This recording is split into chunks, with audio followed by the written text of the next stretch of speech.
Hello student, आप सब लोगों को मोस्ट वेलकम। आज के वीडियो क्लास में हम आप लोगों को टीजीटी पीजीटी पर ऑब्जेक्टिव मैथमेटिक्स पर इम्पॉर्टेंट क्वेश्चन बताने जा रहे हैं, जो प्रीवियस ईयर के इम्पॉर्टेंट क्वेश्चन हैं। ये से पिछले वीडियो में भी हम 10-10 क्वेश्चन बनाना शुरू किए हैं, लेकिन कुछ मोबाइल में गड़बड़ी होने की वजह से पिछले वाले वीडियो में पार्ट 2 में 5 ही प्रश्न हो पाए हैं। अगले 5 प्रश्न में 15 से 20 क्वेश्चन दूसरे थर्ड वीडियो में बताने जा रहा हूं, इसे आप ध्यानपूर्वक समझें। यदि 15वां क्वेश्चन देखें, यदि यस एन प्रथम यन पदों का एपी में योगफल है तथा 3 यस एन बराबर यस 2 एन है, तो S 3 N divide by S N का मान क्या होगा। ये 4 ऑप्शन है, कौन सा सही बताना है। तो स्टूडेंट, इसे अगर हम विस्तार पूर्वक लगाना चाहें तो n पदों के योगफल से लगाएंगे, जिसमें काफ़ी समय लगेगा। तो इसे हम ट्रिक के माध्यम से बताने के लिए, जो n पदों का योगफल है तो n को पहले मान लेंगे, ये जो नंबर नेचुरल नंबर मान लेंगे, n नंबर 1 2 3 4 इस प्रकार से मान लेंगे।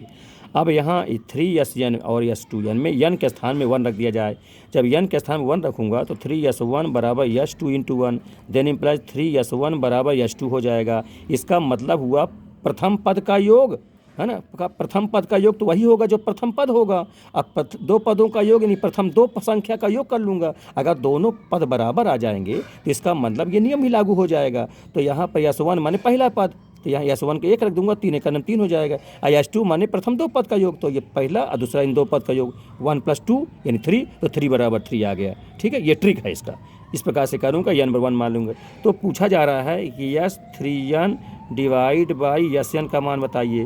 तो n के स्थान में 1 भर दूंगा तो यस 3 हो जाएगा, 3 इंटू 1 मतलब बटे यस 1 ये हो जाएगा। अब ये yes 3 divide by yes 1, yes 3 का मतलब प्रथम 3 पद का योग। तो प्रथम 3 पद यानी 1 2 3, तो ये 3 पद का योग करना है। 3 जोड़ लीजिए इनको, कितना हो जाएगी योग, 3 2 5 1 6, यहाँ जोड़ देंगे 6 हो जाएगा। अब 1 मतलब प्रथम पद ही, प्रथम पद का योग मतलब वही प्रथम पद हो जाएगा, जो 1 है तो 1 हो जाएगा। इसका मतलब स्टूडेंट 6/1 ये इसका आंसर हो जाएगा। तो 6/1 में बी नंबर सही हो जाएगा। ठीक है, ये बहुत ही सिंपल शार्ट ट्रिक है स्टूडेंट, नहीं तो इसमें बहुत टाइम खर्च होगा, 10 से 15 मिनट लग सकता है।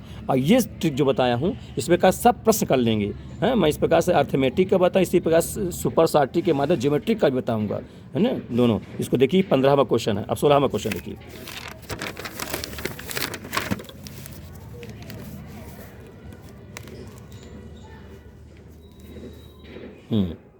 इसको देखिए आप लोग, यदि यस एन प्रथम n पदों का एपी में योगफल है तो yes n + 3 minus 3 times of yes n + 2 plus 3 times of yes n + 1 minus yes n का मान क्या होगा, ये बताना है। अब वैसे देखिए, यस n पदों का योगफल लगाएंगे उस तरीके से, प्रथम पद सार्वंतर मान कर लगाएंगे तो काफ़ी टाइम लगेगा। तो इसमें विदिन 10 सेकंड में सॉल्व करने का हम ट्रिक बता रहे हैं, उसे ध्यान से समझें।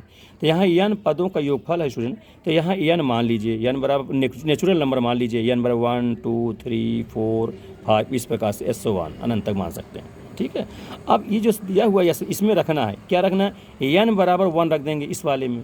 तो जब इसमें रखेंगे यस n में 1 तो 1 + 3 अर्थात 4 हो जाएगा। ठीक, फिर माइनस 3 टाइम्स ऑफ n में 1 2 1 3 यस 3 हो जाएगा। ठीक है, 3 पदों का, फिर plus 3 times of yes n में 1 1 ही रखना है इसमें, और बाकी नहीं लिखना, केवल 1 रख दिए तो 2 1 1 2 हो जाएगा। फिर माइनस यस 1 n में 1 हो जाएगा। इसका मतलब प्रथम 4 पद का योग फल है ये। तो प्रथम 4 पद के योगफल कहाँ से पाएंगे, यही जो नमाने हैं 1 2 3 4, यहाँ से यहाँ तक का जोड़ लीजिए, और जोड़ जो आ जाए वहीं रखते जाइए। तो कितना, 4 3 7 2 9 1 10, ये S4 में 10 लिख देंगे, 10 पद 4 पद का योगफल 10 हो गया। Minus 3 times of into yes 3 माने प्रथम 3 पद का योगफल, तो ये 3 पद ले लीजिए, 1 2 3, तो 3 2 5 1 6 6 हो जाएगा, ऐसा लिख दीजिए। फिर प्लस 3s2 3s2 माने 3s2 माने प्रथम 2 पद का योगफल, तो ये 1 और 2 2 1 3 हो जाएगा, 3 लिख दीजिए। माइनस यस 1 माने प्रथम पद का योगफल, तो प्रथम पद का योगफल क्या होगा, वही जो प्रथम पद होगा, तो ये 1 हो जाएगा। ठीक, अब इसको हल कर लीजिए, 10 ये माइनस 6 3 18, और ये 3 3 9 माइनस 1, तो कितना हो गया, प्लस प्लस जोड़ लीजिए, 10 9 19 ये हो जाएगा, माइनस 18 1 19 ये हो जाएगा। तो ये प्लस 19 माइनस कट करके 0 हो जाएगा। इसका मतलब ये जो इतने टर्म दिए हुए हैं इनका सम जो है क्या होगा, 0 होगा, यानी ऑप्शन पहला सही, फर्स्ट नंबर सही होगा। ठीक है, इसको समझ में आ गया। देखिए विदिन 10 सेकंड में हो गया ना क्वेश्चन, इसको समझिएगा, बहुत ही अच्छा क्वेश्चन है ये। ठीक है, इस n बराबर 1 2 3 मान करके उसी में n का मान रख दीजिए और वही योग फल में रख करके हल कर लीजिए, आंसर हो जाएगा। अब अगला क्वेश्चन है, क्वेश्चन नंबर 17। यदि summation r equal to 1 to 100 a2r बराबर अल्फ़ा हो तथा समेसन इन सिग्मा जोड़ होता है जो r बराबर 1 to 100 a2r -1 बराबर बीटा है, तो AP में कॉमन डिफरेंस में D जिसको कहते हैं सार्वंतर का मान क्या होगा, ये स्टूडेंट आपको बताना है। तो देखिए, अब आप सार्वंतर तो जानते हैं, अगर तीन पद हों T1 T2 और T3, तो इसमें से D निकालना हो तो कैसे होता है, नेक्स्ट टर्म में T2 माइनस T1 होता है, अगले टर्म में पहले टर्म सब्ट्रैक्ट कर देते हैं, तब निकलता सार्वंतर।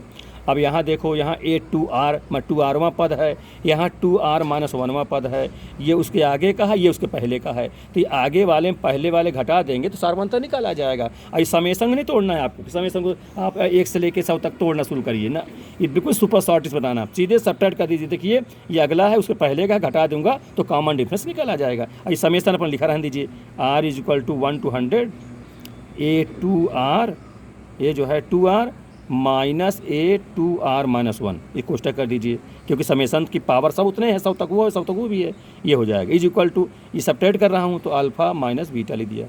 अब स्टूडेंट इसको देखिए, ये क्या है, 2Rवां पद है या 2R -1वां पद है। ठीक है, तो इस अगले में से पहला घटा हुआ, इसका मतलब ये अंतर क्या होगा, ये D होगा, D लिख देता हूँ। अब समेसन लगा दीजिए, समेसन जो है R इक्वल टू 1 to कहाँ से है 100 तक है। ठीक है, ये D हो गया, is equal to alpha minus beta. अब यहाँ देखिए, ये जो है ये आपका D R बराबर 1 से लेकर 100 तक, माने 1 से लेकर 100 तक D को जोड़ना है। तो जब 100 तक जोड़ेंगे तो क्या हो जाएगा, इससे 100 बार जोड़ेंगे 100 हो जाएगा, तो D 100 बार जोड़ेंगे 100 D हो जाएगा, 100 D हो जाएगा, D प्लस D करते हुए, तो 100 D बराबर अल्फ़ा माइनस D। तो D निकालना, सार्वंतर D निकालना है, तो अल्फ़ा माइनस बीटा बटे 100, ये इसका सोल्यूशन हो जाए, आंसर हो जाएगा। ये जेईई मेंस में ऐसा क्वेश्चन आया स्टूडेंट, समझ लीजिए, बहुत इंपॉर्टेंट क्वेश्चन है। तो ये क्या हो जाएगा, बी दूसरा नंबर सही होगा, यानी B number alpha minus beta बटे 100 सेकंड सही है। ठीक है, इसको देख लीजिए। अब अगला क्वेश्चन, ये बहुत ही इंपॉर्टेंट क्वेश्चन है, ये जेईई मेंस में आया है और पीजीटी में क्वेश्चन आ चुका है। इसको देखिए, the sides of a square is 16 centimetre, infinite square are made by joining the mid points of the square, calculate the area of all square made, है ना। तो कहता क्या है, एक वर्ग बना हुआ 16 सेंटीमीटर भुजा का एक स्क्वायर है, तो 16 सेंटीमीटर का सबसे पहले स्क्वायर बनाते हैं, ये बना दिया स्क्वायर वर्ग, जिसकी चारों भुजाएं बराबर हो, वो वर्ग बना देता हूँ। फिर इसके बाद क्या करेंगे, ये तो हो गया 16 सेंटीमीटर, 16 भर दिया, सब में 16 होगा, सब 16 ये हो जाएगा।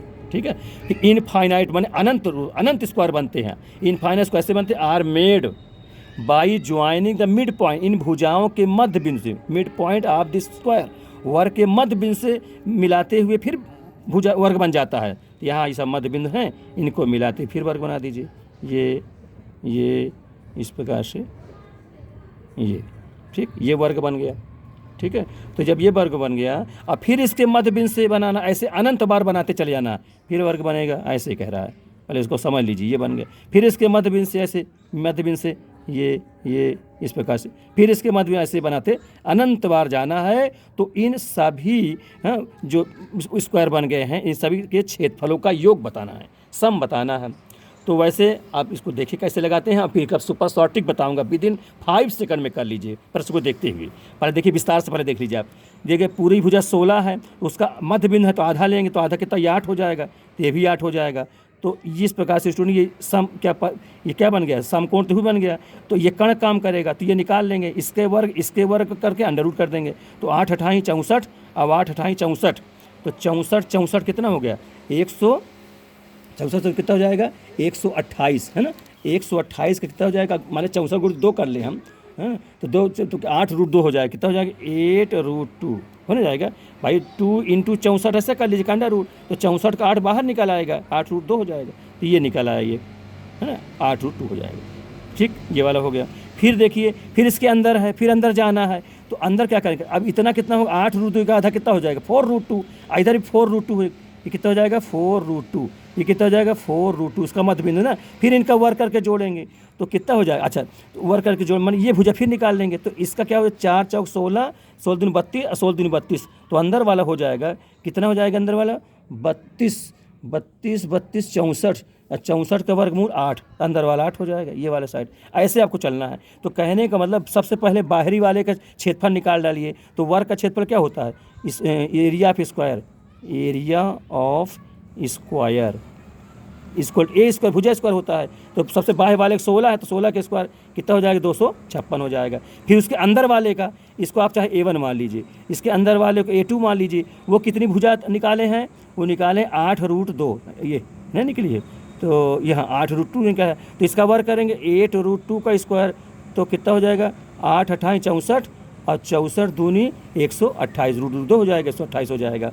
फिर तीसरे नंबर A3 कितना हो जाएगा, कितना निकला है 8 निकला है। तो 8 निकला तो क्या हो जाएगा 8 का वर्ग 64, तो 8 का स्क्वायर बराबर 64 हो। इस प्रकार से A4 निकालेंगे, A5 निकलता चला जाएगा। ठीक है स्टूडेंट। तो अब देखिए इससे सीरीज बनाइए। तो सीरीज कैसी बन गई, सीरीज पहले सबसे पहले 256, फिर इसके बाद आया 128, 56, फिर आया 128, फिर आया है 64, फिर इसी पर बढ़ता चला जाएगा। तो यहाँ देखिए स्टूडेंट किस प्रकार की सीरीज बन रही है। आप देखिए क्या ये अर्थमेटिक में है, समांतर में नहीं हो सकता, क्योंकि समांतर होने का मतलब कि अगले में से पहले घटाऊंगा फिर अगले में से पहले घटाऊंगा तो बराबर नहीं आ सकता। इसका मतलब है डिवाइड फिर करूंगा, तो अगले में मैंने 128 में 256 का भाग करेंगे तो कितना 1/2 आ जाएगा। इसका मतलब ये गुणोत्तर श्रेणी होगा जिसका सार निष्पत्ति R बराबर 1/2 हो जाएगा। अब प्रथम पद A बराबर कितना हो जाएगा 256 हो जाएगा। और है कितने टर्म, अनंत टर्म है। तो गुणोत्तर श्रेणी में अनंत पदों का योग यस इन्फिनिटी का सूत्र आप जानते हो A/1 - R होता है। यहाँ रखेंगे A में कितना 256 और डिवाइड करेंगे 1 - R, R में कितना 1/2 हो जाएगा। तो लघुत्तम करके हर तो ऊपर पहुँच जाएगा, है ना। तो कितना हो जाएगा 512, 256 कर लो जाए 256, लघुत्तम करेंगे तो कितना 1/2 ही आ जाएगा। तो ऊपर जाएगा तो 256 गुणते 2 = 512 हो जाएगा। ठीक, ये 512 आया तो बी नंबर सही होगा ये वाला। लेकिन स्टूडेंट इसमें लगा टाइम। अब हम शॉर्ट ट्रिक्स ही बताएं, थोड़ा ध्यान दें इस प्रकार से। तो शॉर्ट ट्रिक ये इसका है, इसको ट्रिक्स लिख देता हूँ यहाँ, ट्रिक्स ऐसा नहीं करना है आपको, ट्रिक्स से करोगे तब सफलता मिलेगी, इसमें तो 10 मिनट लग जाएगा। इसका ट्रिक ये है, जो बाह्य एरिया हो स्क्वायर का उसका 2 टाइम्स करते हैं, बस वही हो जाएगा सभी स्क्वायर का सम। जितने भी स्क्वायर अनंत स्क्वायर बन रहे हैं अंदर, उन सभी स्क्वायर के एरिया का सम हो जाएगा। क्या काम करना होगा, ट्रिक्स है total area sum of 2 × area of outer side, area of outer square लिख देता हूँ। ठीक है, इसका मतलब 2 गुणते एरिया AR, ये भी स्टूडेंट ध्यान दीजिएगा, एरिया ऑफ आउटर स्क्वायर माने बाह्य जो वर्ग बना है उसका क्षेत्रफल निकाल के 2 से गुणा कर दिया जाए, वही सभी वर्गों का सम हो जाए, सभी वर्गों के क्षेत्रफल का सम हो जाएगा। तो कितना हुआ 2 गुणते बाहरी कितना है, बाहरी के 256 आया था तो 256 से गुणा कर देंगे, इसका मतलब कितना हो जाएगा 512। ये बहुत अच्छा ट्रिक है स्टूडेंट, तो हर बार करनी है। जैसे मैं ये स्क्वायर का बताया आप लोगों को, क्या इस प्रकार ध्यान दीजिए कि 2 गुणते बाहरी जो बाहर एरिया हो उसका क्षेत्रफल निकाल के 2 से गुणा कर देंगे, तो जितने भी मध्य बिंदु से मिला करके वर्ग बन रहे हो सभी के एरिया का सम हो जाएगा। इसी प्रकार से स्टूडेंट अभी आप पढ़ेंगे उसमें पैरामीटर में, मान लिया जाए कि कोई ट्रायंगल दे दिया जाए और उस ट्रायंगल के मध्य बिंदु से फिर ट्रायंगल बने तो उन सबके पैरामीटर का सम क्या होगा, तो वही उसमें भी काम करूँगा। 2 × आउटर साइड की जो पैरामीटर हो उसमें गुणा कर देंगे, बस हो गया। ठीक है, ध्यान दीजिएगा, आउटर में हो तो जो भी पैरामीटर आवे उसमें कर देंगे, तो वो भी ट्रिक जान लीजिएगा। इस स्क्वायर के मैं बताया हूँ, इसी प्रकार से ट्रायंगल के भी आप लोग कर लोगे यही नियम से। ठीक है, नहीं तो इससे बहुत टाइम लग जाएगा। तो इस प्रकार से बी नंबर सही हो गया। ठीक, अब क्वेश्चन नंबर 19 देखिए, अगला क्वेश्चन।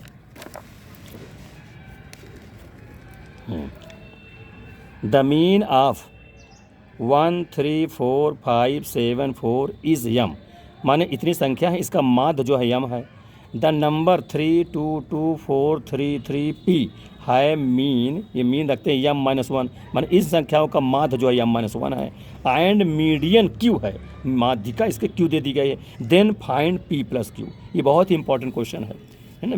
पिछले देखिए कि कई कॉम्पिटिटिव एग्जाम में आ चुके हैं, हैं, TGT, PGT और JEE मेंस NDA में अनिवार्य रूप से आते हैं क्वेश्चन, इसका ध्यान से समझें।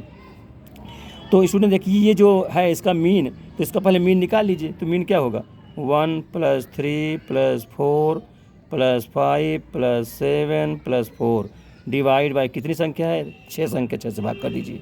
और ये कितना दिया यम दिया हुआ, इसका मीन यम है, देन इम्प्लाइज कर दीजिए इसको, आगे क्या होगा।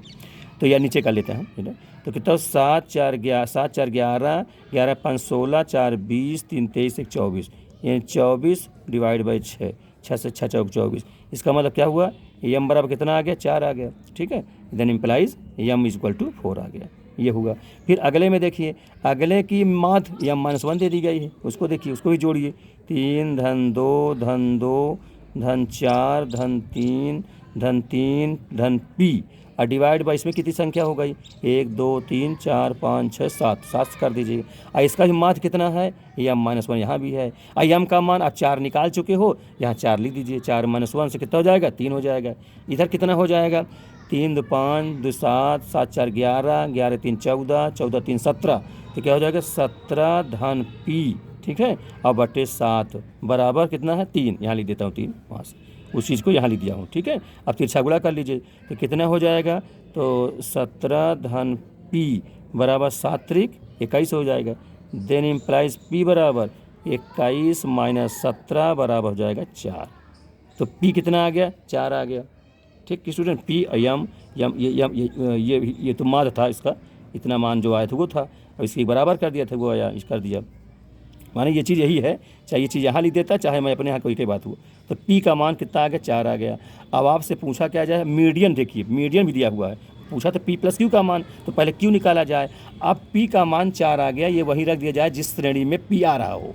तो ये देखिए यहाँ पर आ रहा है, यहाँ P के मान 4 भर दूंगा। और माध्यिका की डिफिनीसन जानते हो कि आरोही या अवरोही क्रम में लिख दिया जाए, और जो ठीक बीचों में पड़े वही माध्यिका होती है। तो इस श्रेणी में P आया है तो इसी में रखूँगा 4, और आरोही क्रम बना लूँगा। तो सबसे पर छोटा क्रम क्या है 2, फिर 2 है, फिर देखिए 3 है, फिर 3 है, फिर 3 है ना, 3 3 ये हो गए, 3 3 तो है, और फिर 4 है, और P भी 4 ही आया, इस प्रकार से बन गया, ठीक है। तो 2 2 4 2 6 एक 7 पद है।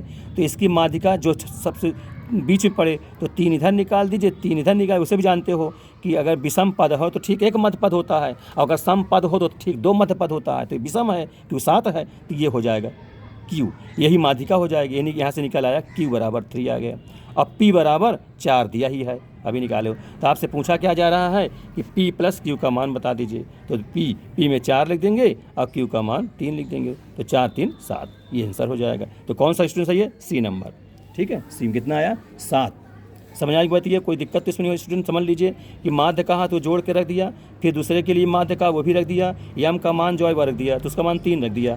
तो हल कर इस जोड़ लिया, तो यहाँ से P का मान निकल आया। अब P का मान जो श्रेणी दी हुई है जिसमें P रख दिया। अब माध्यिका कह रहा है क्यों इस श्रेणी का क्यों कह रहा है, तो माध्यिका जानते ही परिभाषा वहाँ रख दिया, आरोही क्रम बना दिया, जो मध्य में पड़ा वही Q, वही माध्यिका हो गया, Q हो गया। अब P का मान तो 4 दिया ही है, तो P + Q का मान पूछा जा रहा है, ये हो जाएगा 7, तो वही C नंबर सही हो जाएगा।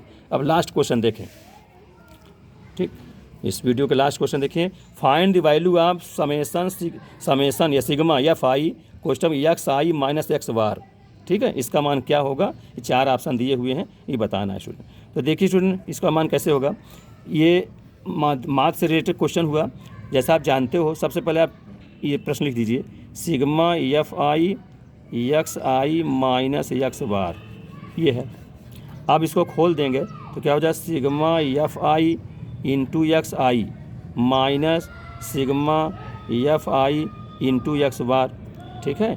अब ध्यान दें सिग्मा fi, और सिग्मा fi को आप जानते हो सभी बारंबारताओं का सम है, जिसको हम n से भी दर्शाते हैं, ठीक है। और x bar arithmetic mean he है। तो यहाँ पर सबसे सूत्र में लिख दूँ यहाँ पर बगल में, इसको आप देखिए, जैसे समांतर माध्य x बार होता है sigma fi xi divide by sigma fi, या इसी में n भी लिख सकता हूँ। अब इसको तिरछा गुणा करा दूँ, तो तिरछा गुणा कराऊंगा मैं, तो क्या हो जाए सिग्मा fi x बार = सिग्मा fi × xi, ये आई है, ठीक है। तो मानिए ये दोनों बराबर होते हैं, तो यहाँ पर सिग्मा fi xi के स्थान पे हम सिग्मा fi x बार ले सकते हैं, है ना। या इसी में सिग्मा या फाइव यहाँ लिख सकते थे, तो यानी एक्स बार, इसको भी यानी एक्स बार कह सकते थे, तो हम यही कर देते हैं इसमें से देखते हुए। तो ये क्या हो जाएगा इसमें, sigma F I X bar, अब minus sigma F I X bar, ठीक है। और दोनों सेम है, दोनों कट जाएंगे, तो कितना हो जाएगा 0। इसलिए स्टूडेंट इसका आंसर क्या हो गया 0। तो कौन सा ऑप्शन सही होगा, पहला नंबर, पहला ए नंबर सही होगा, उसमें 0 होगा, न ये सही न ये सही न ये सही, तो ना है, तो ये होगा आंसर। ठीक है, समझ में आ गया। तो इस प्रकार से ये आज के वीडियो में हम ये 20 प्रश्न बताए हुए थे। दो खंड हो गया था, पहले वाले वीडियो में 5 प्रश्न और दूसरे वाले वीडियो में 5 प्रश्न। इनको आप ध्यान से समझें, थोड़ा मोबाइल में गड़बड़ी हो जाने से 10 क्वेश्चन है, 5-5 क्वेश्चन का समूह ग्रुप बन गया है। इसे आप ध्यान से समझें और वीडियो को लास्ट देखा करें, सारी बात समझ में आ जाए। और अगर अब स्टूडेंट आप लोग अगर लाइक सब्सक्राइब न किए हों तो सब्सक्राइब, अगर वीडियो आपको समझ में आवे तो सब्सक्राइब अवश्य कर लीजिएगा, ठीक है। नेक्स्ट आपको आगे बताऊँगा और इस प्रकार सब चीज़ पढ़ते जाइए। Thank you.